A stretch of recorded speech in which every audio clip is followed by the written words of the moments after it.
Alors bonjour, aujourd'hui je vais vous parler du sang. Alors le sang c'est une des composantes du système circulatoire. On a vu que le système circulatoire, il y a trois composantes, le cœur, le sang et les vaisseaux sanguins.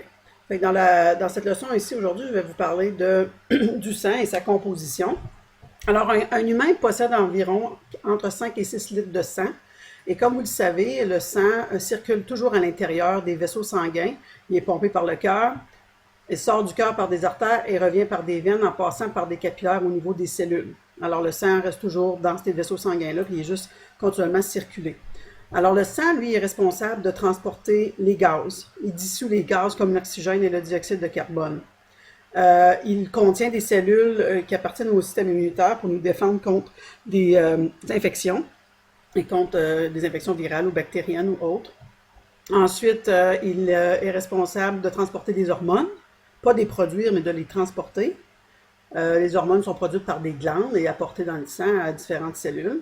Il prend aussi les déchets de nos cellules puis les apporte aux différents endroits pour être filtrés vers le foie et aussi vers les reins. Et c'est aussi par le sang que véhiculent nos médicaments qu'on veut prendre. Alors, c'est le sang qui transporte ça. Alors, il est un rôle très important et quand on parle du transport des gaz, c'est assuré par un type de cellule qu'il y a dans le sang, ce sont les globules rouges. Le système immunitaire, c'est les globules blancs. Et aussi, je vais rajouter ici le rôle, là, c'est aussi la coagulation du sang. Ça veut dire, ça c'est la guérison, là, qui peut se produire quand on se blesse et on saigne. Ben, il ne faut pas saigner au bout, il faut fermer cette plaie-là. Donc, c'est la coagulation qui est assurée par les plaquettes. Donc, il est composé, le sang appartient au tissu conjonctif. Alors, il est composé d'une partie liquide qui s'appelle le plasma. Et là, les parties solides baignent dedans. Le plasma, ben, il se compose lui-même à peu près à 90%, c'est de l'eau. C'est un liquide à base d'eau. Et environ 8%, ce sont des protéines importantes qui sont là pour, par exemple, pour la coagulation. Il y a plein d'autres protéines. Ah, les anticorps. Alors, toutes ces protéines-là sont dissoues dans le plasma. Et il y a à peu près, dans le volume courant de plasma, on retrouverait aussi des substances dissoutes, qui sont des hormones, des nutriments comme le glucose, les lipides, les acides aminés pour les protéines, qu'on a ramassés au système digestif, là. Alors, il y en a toujours dans le sang. Il y a des déchets, il va y avoir des gaz dissous dans le plasma. Okay? Les autres constituants du sang, ce sont des particules solides, ce sont des cellules solides, et forment environ 45% du volume sanguin. Fait que le plasma, c'est environ 55% du volume total de ton sang, c'est du plasma. 45%, c'est des cellules sanguines. Okay? Donc la partie solide.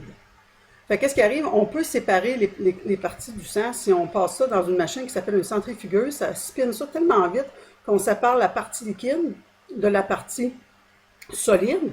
Puis dans la partie liquide, ça représente 55% du sang total, fait que plus que la moitié.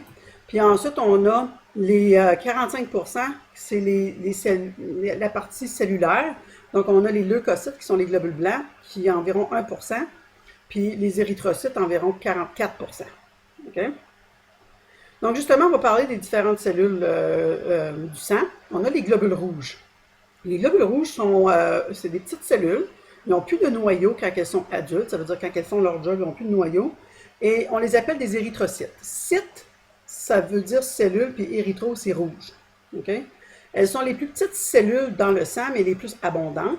Elles sont fabriquées à différentes structures du corps, comme la moelle osseuse des os longs. La rate peut en fabriquer aussi. Ils sont emmagasinés justement dans la rate. Le rôle primaire des globules rouges, c'est de transporter l'oxygène et le dioxyde de carbone. Et puis, quand ils deviennent trop usés pour être efficaces, on les recycle par la rate, justement. Ils sont remplacés à peu près chaque 120 jours. Donc, le cytoplasme de ces cellules-là c'est pacté d'une protéine qui s'appelle l'hémoglobine. Et l'hémoglobine, elle a du fer à l'intérieur qui permet d'attirer l'oxygène. Le symbole pour hémoglobine, c'est Hb. Fait que c'est une protéine, en fait, qui est faite de 4 chaînes d'acides aminés, là, rattachées ensemble. Puis chaque chaîne d'acides aminés a un atome de fer auquel l'oxygène se lie. Puis quand l'oxygène se lie au fer, l'hémoglobine prend une couleur rouge. C'est pour ça qu'on dit que le sang rouge, c'est le sang oxygéné. OK? Ça, c'est des érythrocytes, des globules rouges dans leur forme normale. On peut voir, on dirait des petits beignes. C'est pour ça qu'on dit qu'ils ont une forme biconcave, un creux dans le centre.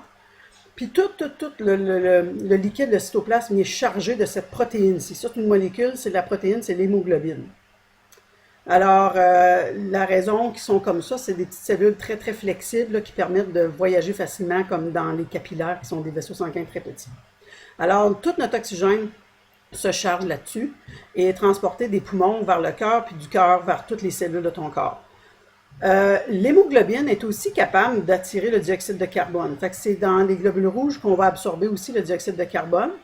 C'est tout à une question de quantité. S'il y a plus d'oxygène, c'est l'oxygène qui se lie. S'il y a plus de dioxyde de carbone, c'est le dioxyde de carbone qui va gagner puis se lier aux globules rouges. Okay? Donc, transport des gaz, c'est vraiment les globules rouges du sang.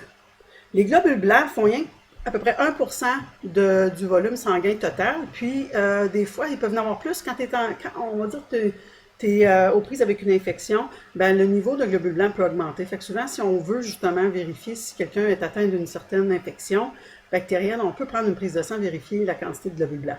On les appelle leucocytes parce que cyte, cellule, leuco veut dire blanc.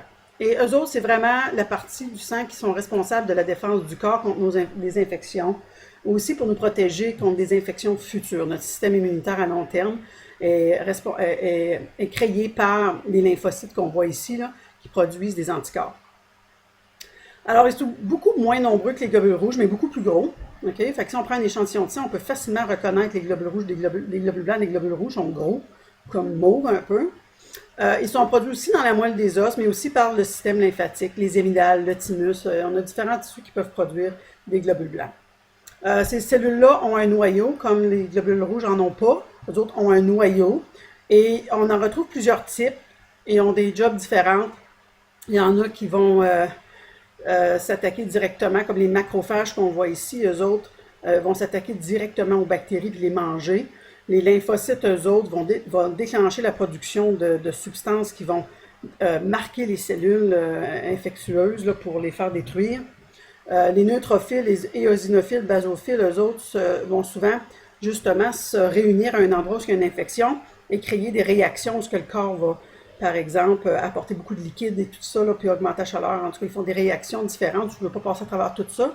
Mais il y en a qui détectent des pathogènes comme des virus puis tout ça, ou des cellules endommagées aussi, nous protègent contre des cellules cancéreuses. Il y en a qui les englutissent par phagocytose, comme les macrophages. Les macrophages peuvent même sortir du sang et se promener dans nos tissus pour aller vérifier s'il y a des infections.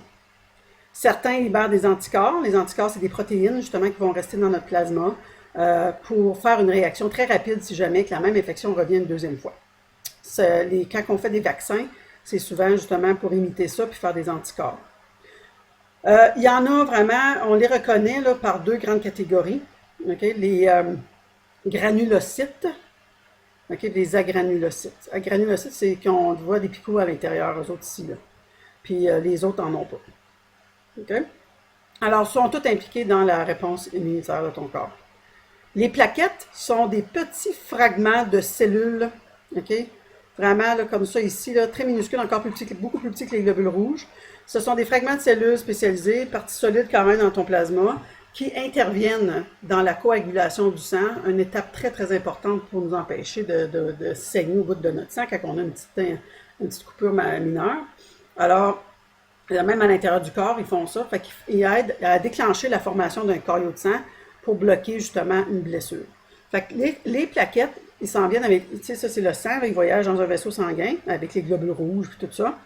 Puis quand on a un vaisseau sanguin qui est déchiré parce qu'on a une lésion, une blessure, puis le sang coule, bien les plaquettes, eux autres, vont commencer à s'accrocher au bord ici et libérer, ils vont se déchirer puis libérer des produits chimiques, qu'on appelle ça des facteurs de coagulation, qui vont activer, qui vont déclencher en fait des réactions, si tu veux, à effet domino, okay, qui va faire en sorte que dans le sang, il va se produire des nouvelles protéines, puis les protéines vont devenir actives, puis vont envelopper d'un genre de net les globules rouges pour les empêcher de finir de couler. Fait que ça forme le premier caillot et ça va emprisonner les globules rouges et les globules blancs, puis ça l'empêche de sortir. Éventuellement, tout va former une gale et puis ça va cicatriser. Alors ça, c'est la composition du sang.